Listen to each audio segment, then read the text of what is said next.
Hello students, तो आज हम डिस्कस करने वाले हैं पॉइजन डिस्ट्रीब्यूशन।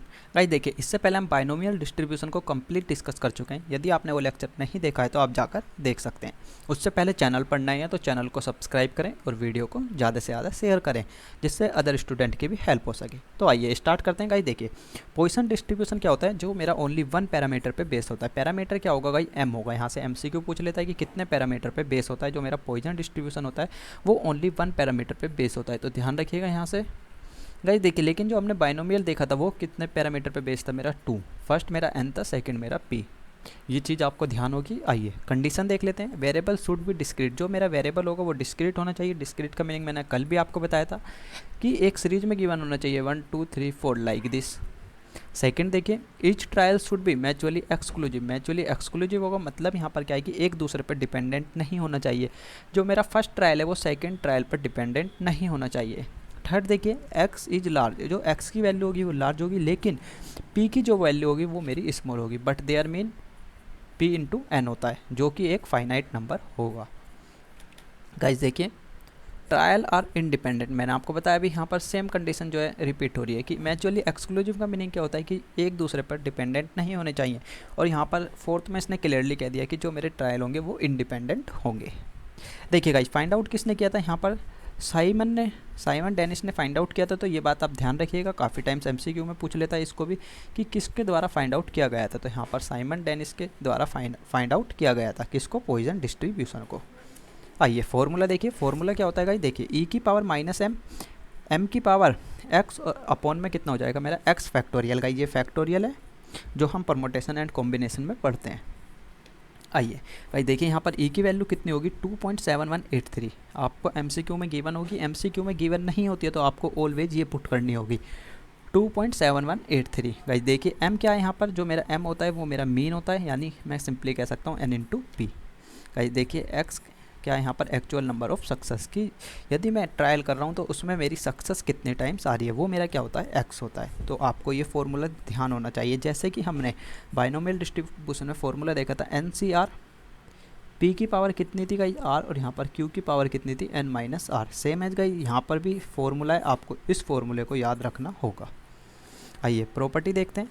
गाइस देखिए, पॉइजन डिस्ट्रीब्यूशन के केस में मीन क्या होगा मेरा, यहाँ पर m होता है मीन और वेरिएंस दोनों आपस में इक्वल होते हैं। गाइस देखिए, वेरिएंस भी क्या होगा, यहाँ पर मेरा m होता है, यानी n इंटू पी। तो गाइस मैं सिंपली कह सकता हूँ मीन इज इक्वल टू किसके होगा, यहाँ पर वेरिएंस के होता है। ध्यान रखिएगा, MCQ में पूछ लेता है ये चीज़ें। तो मैं इसलिए यहाँ पर गाइस जिनके आगे MCQ लिख रहा हूँ वो काफ़ी इंपॉर्टेंट है। किसके पॉइंट ऑफ व्यू से, एग्जाम के पॉइंट ऑफ व्यू से। गाइस देखिए, स्टैंडर्ड यहाँ पर क्या होता है, मैंने आपको बताया था वेरिएंस का यदि मैं रूट करता हूँ तो मेरा SD फाइंड आउट होता है। और गाइस देखिए, SD वेरिएंस यहाँ पर कितना था मेरा m, तो यहाँ पर SD मुझे फाइंड आउट करना है। तो सिंपली मैं क्या कर सकता हूँ, अंडर रूट कर दूंगा किसका, m का। अब गाइस देखिए, मोड मुझे फाइंड आउट करना है। मैंने उसमें भी बताया था आपको, मोड के लिए यहाँ पर कुछ कंडीशन होती हैं जो हमें फॉलो करनी होती है। गाइस देखिए, मोड किस पे डिपेंड्स करता है, m की वैल्यू पे, कि m मेरी इंटीजर्स है या नॉन इंटीजर्स है। वहाँ पर गाइस देखिए किस पे डिपेंड्स करता था मेरा, n+1 इंटू में p पर डिपेंड करता था। किस में, बाइनोमियल डिस्ट्रीब्यूशन के केस में।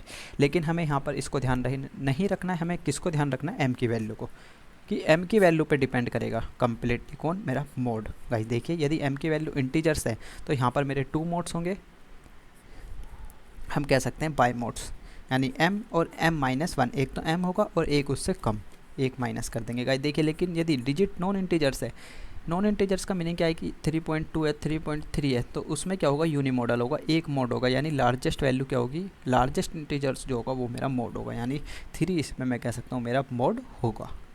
ये चीज़ें आपको क्लियर होनी चाहिए गाइस। अभी एक एग्जाम्पल के थ्रू भी हम इसको सॉल्व कर लेंगे तो आपको और अच्छे से क्लियर हो जाएगा। आइए प्रॉपर्टी देखिएगा, यदि मेरे पास दो पॉइजन डिस्ट्रीब्यूशन गिवन है और मुझे उनको ऐड करना है तो मैं किस तरीके से कर सकता हूँ। सिंपली गाइज मैं क्या करूँगा, x+y कर दूंगा यदि मुझे z को फाइंड आउट करना है। गाइज देखिए, z किससे बिलोंग करेगा, यहाँ पर मेरा p इंटू में m1 + m2 से बिलोंग करेगा। ये प्रॉपर्टी ध्यान रखिएगा, काफ़ी टाइम्स पूछ लेता है। और ये बात आपको ध्यान रखनी है, MCQ के पॉइंट ऑफ व्यू से काफ़ी इंपॉर्टेंट है कि मेरा इंटीजर्स है तो यहाँ पर कितने मोड्स होंगे, 2 मोड्स होते हैं, और नॉन इंटीजर्स है तो कितने मोड्स होंगे। जिन पे भी गाइस मैं MCQ लिख रहा हूँ आप इनको ध्यान से करके जाइएगा, काफ़ी टाइम्स जो है एग्जाम में पूछ लिए जाते हैं। आइए नोट्स देखते हैं गाइस, यहाँ पर नोट्स देखिए। In Poisson distribution the graph is always skewed to right. Guys देखिए, पॉइजन डिस्ट्रीब्यूशन के केस में क्या होता है, जो मेरा ग्राफ होता है ऑलवेज स्क्यूड टू राइट होगा। That is always positive. Guys जो भी ग्राफ होता है ऑलवेज पॉजिटिव होता है। अब गाइज देखिए यदि मैं m की वैल्यू को इंक्रीज करता हूँ तो यहाँ पर मेरा जो ग्राफ है वो शिफ्ट हो जाएगा right and skewed is reduce. जो उसकी स्क्यूनेस होगी वो क्या होगी, यहाँ पर रिड्यूस हो जाएगी।